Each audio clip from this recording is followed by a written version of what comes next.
खबरें जो आपको सीधे जोड़ती हैं हमसे, जिनका आपकी जिंदगी पर होता है सीधा असर। खबरों की वही तस्वीर, बिना बदले बिना डरे, जज्बा सच का लिए, सच दिखाते हैं आपके जरूरत की खबर। नमस्कार, मैं हूं आपके साथ अनुष्का और आप देख रहे हैं R7 भारत न्यूज। आइए रुक करते हैं आज की खबरों की ओर। इटावा से खबर, कोविशील्ड से हो सकते हैं दुर्लभ साइड इफेक्ट्स, वैक्सीन पर बोले अखिलेश यादव। आज मैं किसी चैनल पर पढ़ा कि कोई व्यक्ति किसी कार्यक्रम में शामिल होता है और उसको हार्ट अटैक आता है। आज दुनिया की प्रसिद्ध कोर्ट ने ये बात साबित की है, तो मुझे इस बात का आश्चर्य होता है और बड़ा सवाल खड़ा होता है कि इन बीजेपी वालों ने प्रचार कर करके इस तरीके की वैक्सीन सबको लगवा दी और 80 करोड़ लोगों को डोज लगे हैं। ये अच्छी बात है कि बहुत सी चीजें शरीर अपने आप ठीक कर लेता है, लेकिन बीजेपी वालों ने जबरदस्ती लोगों से वैक्सीन लगवाई। आज वो भी जुमला निकला जिस तरीके से एक कोर्ट ने ये बात कही। जब मैंने सवाल उठाया था तब उन्हें वैक्सीन बनाने वाले लोगों में से उन लोगों ने खुद को डोज नहीं लगवाई थी और जनता को लगवा दी। जनता बीजेपी वालों को वोट न दे करके जिस तरीके से जनता से झूठ बोला गया उसका हिसाब ले लें। ये चुनाव जनता स्वयं लड़ रही है और जब जनता चुनाव लड़ती है तो लोकतंत्र में बड़ा परिवर्तन दिखाई देता है। बीजेपी की जो अंदर से चाल होती है वो जनता समझ गई है, खासकर बहुजन समाज के लोग समझ गए हैं। उनको पता है भारतीय जनता पार्टी की सरकार आ गई तो बाबा भीमराव अंबेडकर का दिया हुआ संविधान बदल देंगे। संविधान यदि बदल गया ना हमें हक मिलेंगे, ना अधिकार, ना ही सम्मान होगा। इसलिए जनता इस बार चुनाव लड़ रही है। एक तरफ वो लोग हैं जो संविधान की रक्षा कर रहे हैं और दूसरी तरफ वो लोग जो संविधान को खत्म करना चाहते हैं।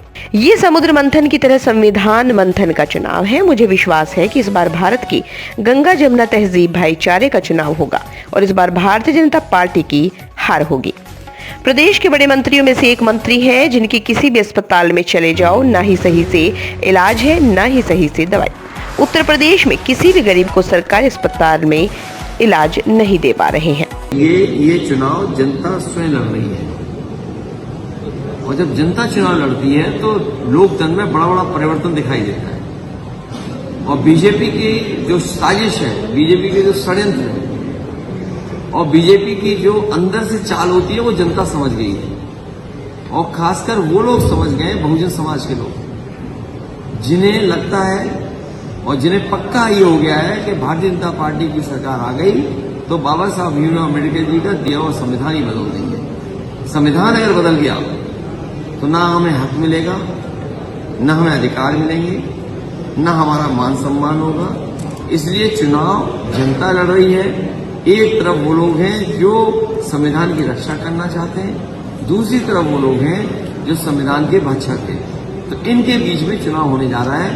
ये समुद्र मंथन की तरह संविधान मंथन का चुनाव है और हमें उम्मीद है कि भारत की संस्कृति, भारत का जो दुनिया में एक संदेश जाता है गंगा जमुनी तहजीब का, भाईचारे का, मेल मिलाप संस्कृति का, एक दूसरे के सम्मान का, ये और मजबूत इस बार वोट से होगा और भारतीय जनता पार्टी बाहर हो जाएगी। प्रदेश के बड़े 3 मंत्रियों में एक मंत्री है, अस्पताल में चले जाओ तो दवाई नहीं मिलेगी, न इलाज मिलेगा। उत्तर प्रदेश में किसी भी गरीब को सरकारी अस्पताल में इलाज नहीं दे पा रहे। प्रमोद कुमार लोधी जो राष्ट्रीय अध्यक्ष हैं सबका दल यूनाइटेड और जसकरण कठेरिया जी बहुत पुराने समाजवादी आज फिर समाजवादी पार्टी में शामिल हो रहे हैं। मैं इनका धन्यवाद और बधाई देता हूँ। आरक्षण को लेकर लगातार बात हो रही है। कर्नाटक में कांग्रेस ने यहाँ पर ये प्रदेश के अध्यक्ष हैं सर्वजन सुखाय पार्टी के। मैं इनके पार्टी में आने से पार्टी को बल मिलेगा, पार्टी को समर्थन और बढ़ेगा। अभी अमित शाह न केवल इनके समाज का बल्कि इनके सहयोगी साथी बड़ी संख्या में जो लोग हैं। अमित शाह इटावा आए थे, उनका कहना है कि यूपी में 2 शहजादे हैं जिनका खाता भी नहीं खुलने जा रहा है। मेरे इटावा के पत्रकार साथी उनसे पूछ लेते इटावा में कौन सी गली बनाई है बीजेपी ने, कोई गली बनाई हो, कहीं पुल बनाया हो, जनता की सुविधा के लिए कहीं अस्पताल बनाया हो, एम्बुलेंस दी हो या कोई और सुविधा दी हो तो बता जाते तो अच्छा है। अमित शाह इटावा आए थे, उनका कहना है कि यूपी में 2 शहजादे हैं जिनका खाता भी नहीं खुलने जा रहा है। मेरे इटावा के पत्रकार साथी उनसे पूछ लेते इटावा में कौन सी गली बनाई है बीजेपी ने, कोई गली बनाई हो, कहीं पुल बनाया हो, जनता की सुविधा के लिए कहीं अस्पताल बनाया हो, एम्बुलेंस दी हो या कोई और सुविधा दी हो तो बता जाते तो अच्छा है। देखिए, एक बात जो निकल करके आ रही है कि वैक्सीन को लेकर के सवाल खड़ा हो गया है। वैक्सीन को लेकर के जिस तरह की बहस छिड़ गई है, और आज ही मैं किसी चैनल की खबर पढ़ रहा था कि कोई बेटी किसी कार्यक्रम में शामिल थी, हार्ट अटैक हुआ और जान चली गई। और वैक्सीन को लेकर के जिस तरीके से दुनिया के एक बहुत ताकतवर देश के कोर्ट ने जो अपनी बात रखी है और कही है, उससे बड़ा सवाल खड़ा होता है। इन बीजेपी वाले लोगों ने उसी तरह की वैक्सीन सब लोगों को लगवा दी, और अगर 2 डोज लगे हैं तो 80 करोड़ लोगों को शायद वो डोज लगा है।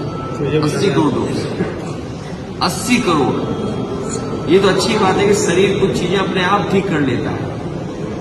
अगर बीजेपी वालों ने जिस तरीके से प्रचार कर करके और लोगों से कहा कि लगाइए वैक्सीन और वैक्सीन की डोज, आज तो वो भी जुमला निकला। अगर वो कोर्ट का जो फैसला है और जो बात आ रही है सामने, कोई ये भी जानकारी दे रहा था कि जब भारत की जो वैक्सीन बनी थी, हम सवाल नहीं खड़ा कर रहे थे, क्वेश्चन लगा रहे थे, लेकिन जब वो तैयार हुई तो जो अप्रूवल वाले लोग थे, जिन्होंने अप्रूवल दिया था, उन लोगों ने भी वो वैक्सीन नहीं लगाई थी। जब अप्रूवल देने वालों ने वैक्सीन नहीं लगाई और आम जनता की वैक्सीन लगवा दी, तो अब बीजेपी के लोगों को जनता वोट न दे करके इनसे जिस तरह का झूठ जनता से बोला गया था, उसका हिसाब किताब नहीं। तमाम महत्वपूर्ण खबरों के लिए देखते रहिए R7 भारत न्यूज।